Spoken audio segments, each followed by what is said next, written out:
worlds collide when DC and Mondo come together to give us Batman the Animated Series, the Phantom City Collection book. That's what I'm talking about in this video. Here we go.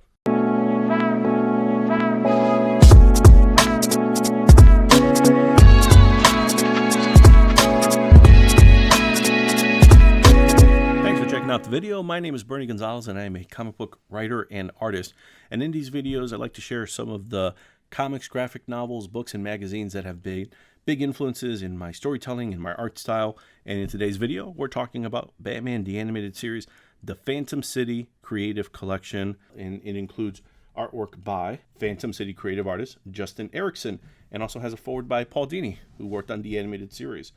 So if you have not checked out this book, it was published by Mondo, and Mondo is a subsidiary of the Alamo Drafthouse Cinema chain. They release limited edition posters, vinyl soundtracks, clothing, toys, and more. They work with well-known artists like Becky Cloonan, Ali Moss, and Jock. They cover movies, TVs, comics. They have a number of different collectibles, like a Castlevania vinyl soundtrack collection, Creature from the Black Lagoon figure, Batman the Animated Series, Joker, Mr. Freeze, and Catwoman figures that are very large in size but just are beautiful to look at, also somewhat pricey.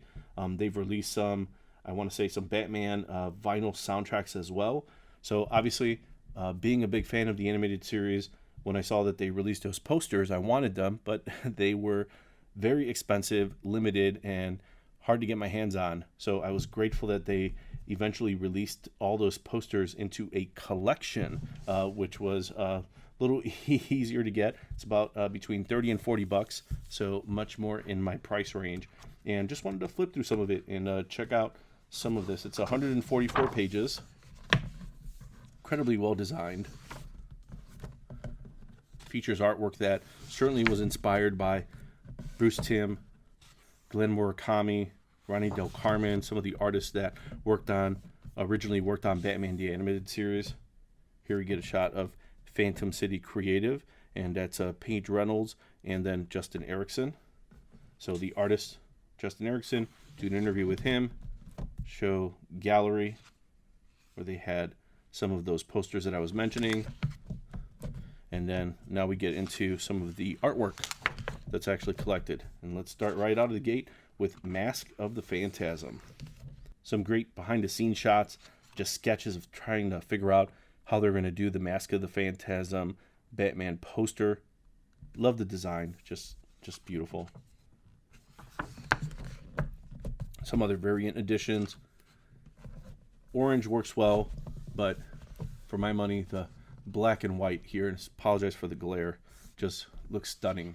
It's like you can see little pieces in here where I'm not sure the tools they're using, but I imagine it has to be maybe the noise tool in Photoshop, where you're able to get that kind of I don't know, very synonymous with like Art Deco style, and just really beautifully well done.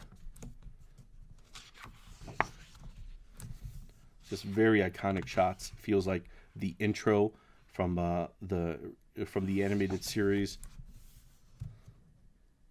Also that last shot in Mask of the Phantasm where Batman slowly pulls the head up and looks at the bat signal.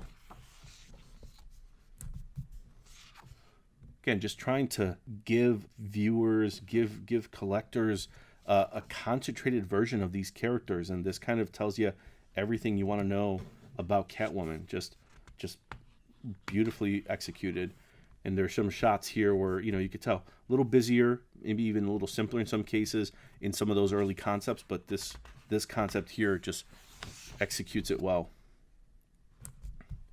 On Leather Wings, where you have that feeling of a kind of a old school sci-fi, maybe 40s or 50s monster sci-fi kind of poster. I actually kind of enjoy this one here a bit more because you get the shadow of the Doctor actually in the shape of the bat behind him.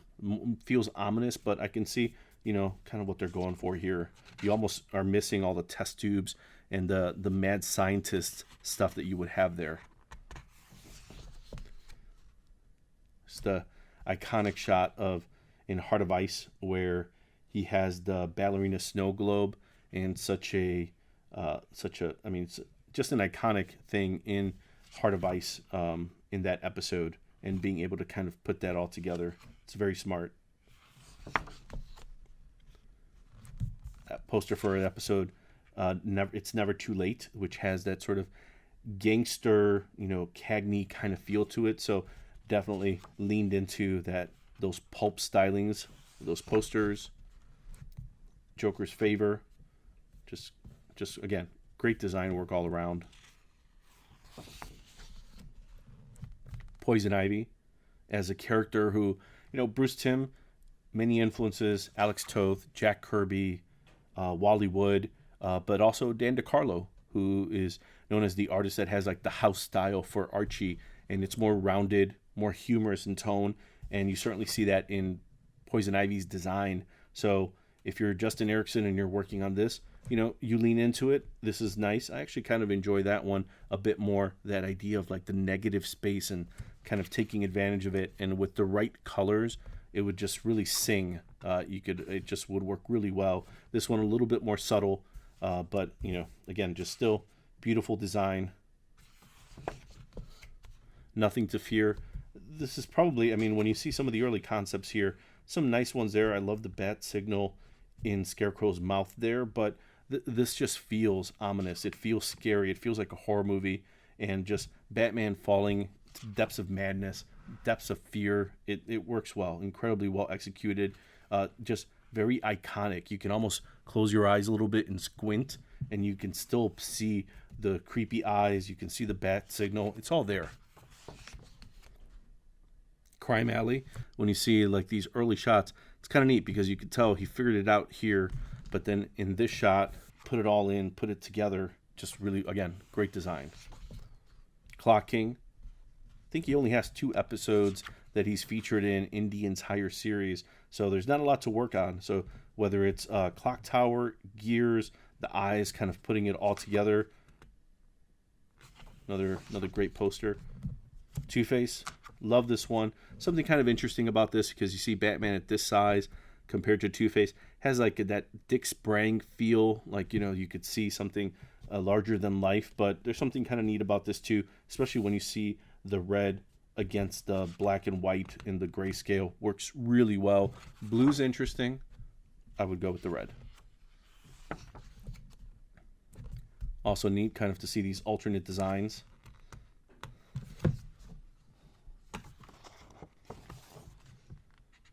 Gotham Detective Tales, love this from I've Got Batman in My Basement. Again, feels like old pulp font, like from The Spider or The Shadow. Killer Croc. Again, I would have probably gone with that one just because I love the suggestion. You don't really see Killer Croc fully, but for an episode that features Killer Croc and not to see him in the poster, I understand why you picked this. I like the less is more here, the water, how it all kind of flows together, but would have gone with that one. But again, still beautiful work. Mad Hatter, good opportunity to kind of flex your muscles and try to make it feel like a storybook cover, storybook design.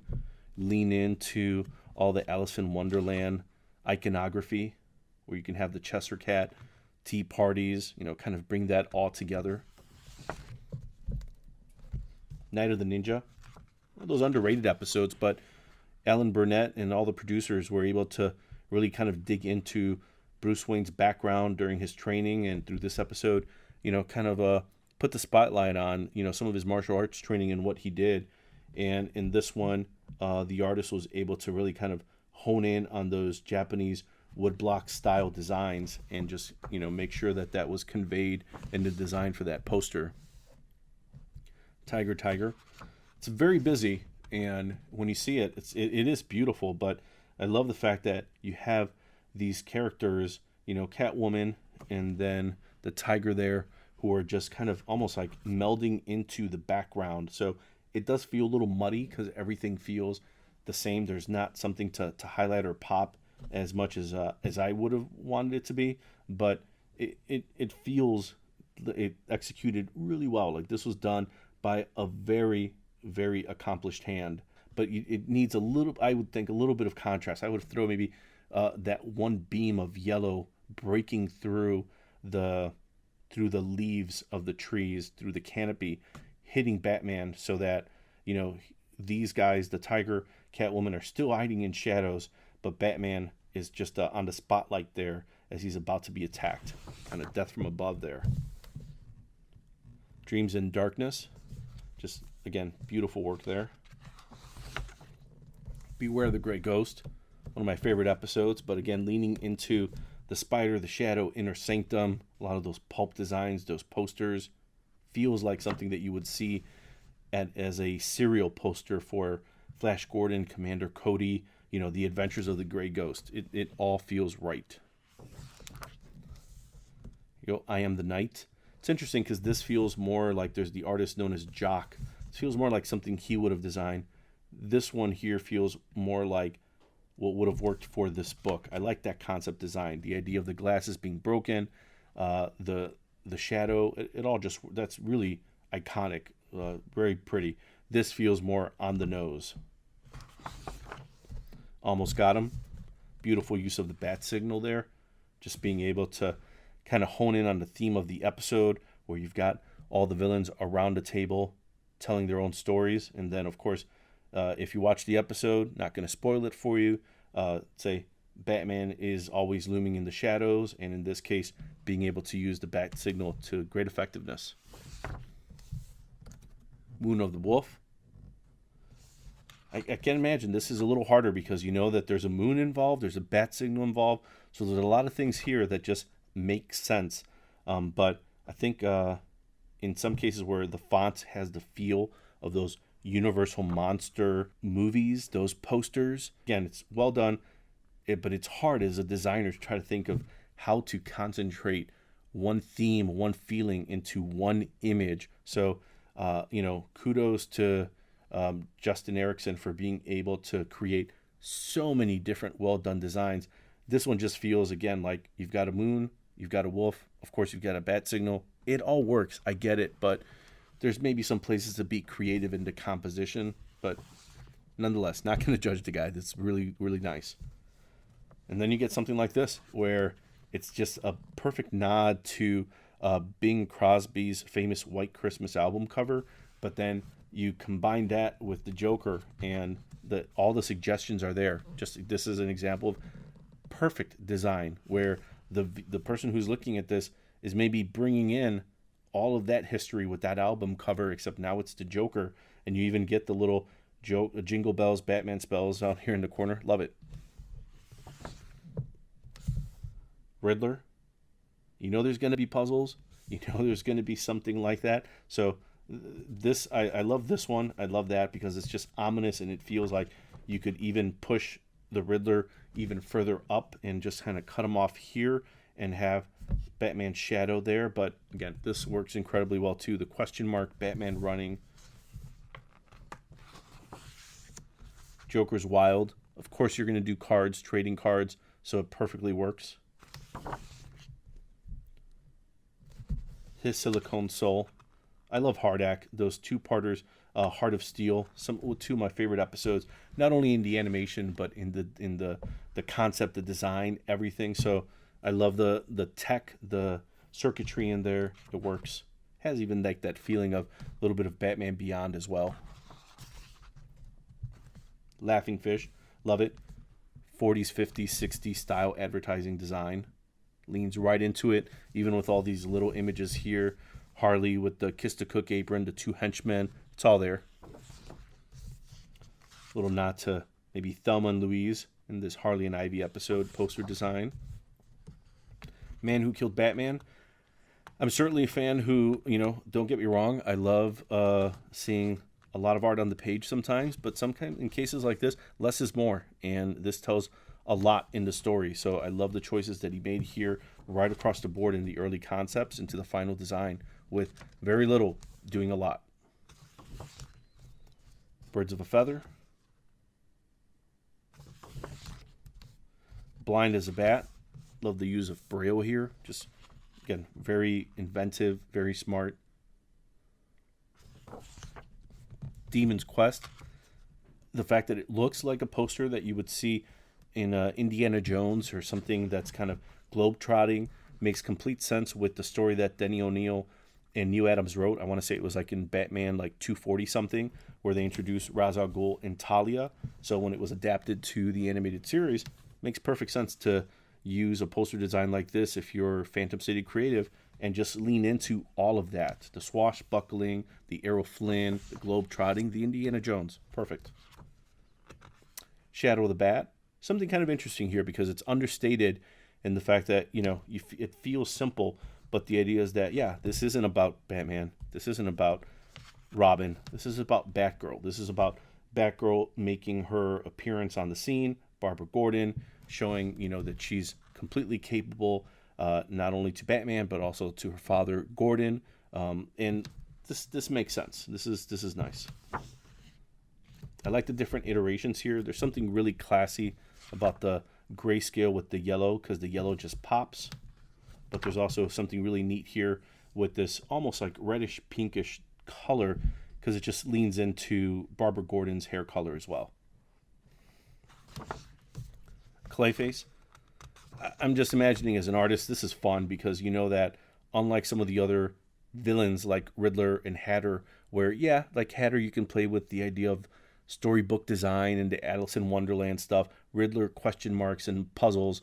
Well, with Clayface, it's kind of like Terminator 2. It's like, you can have him just morph and turn into whatever you want to just accomplish what you want. So didn't go super nuts in this, but just enough to show that Batman's in trouble and Clayface is larger than life. He's a different type of villain. Speaking of villains, Trial. Love this one. Just nice and simple, ominous. Batman is not he's on trial here, but he is not the feature. It is all the villains sitting there as jury. Harley Quinn definitely has that feeling of those, World War II style designs that they would have on the side of bomber planes, as she is literally sitting on a bomb. But all works out with the episode Harley Quinnade, because if I remember right, she actually steals a bomb. Bane. This all just works. To kind of lean into that wrestling style that Bane has, and then also the starkness of the red totally works. And then obviously featuring Bane's muscles. We don't even need to see the venom, the stuff that's making him all roided out. But the design works. Harley's Holiday, cool. Bullet for Bullock. Love this one. Something really neat about this. Just feels like a Parker, a book series cover design. Love this. Looks like this would be the cover for like a Criterion collection of a movie called Bullet for Bullock. Like I said, not only were there posters, but there was also a design, and Phantom City Creative also designed the artwork for the vinyl releases, so that you see, kind of leaning into the cityscapes, the designs, the blimps. Love these mugshot cards. Just has that feeling of Chester Gould, who created Dick Tracy, where you would see all these villains. Just perfect. And then also you get the little bit of characterization before, afterwards. They look a little bit beat up. Then using some of those poster designs, but then also creating some extra stuff here. Love that. Love that he was able to use this design as well, because again, I love that. I love this, and this is where it starts really looking like the sort of sci-fi horror movie posters of the atomic age from the 40s and 50s, but this to me just feels so iconic, so simple, but so effective. On Leather Wings, some of the early designs that they had, some of the vinyls where you could see how they used some of the poster designs initially. Fire from Olympus. Lock Up. Love that. Just a stark white. Beautifully well done.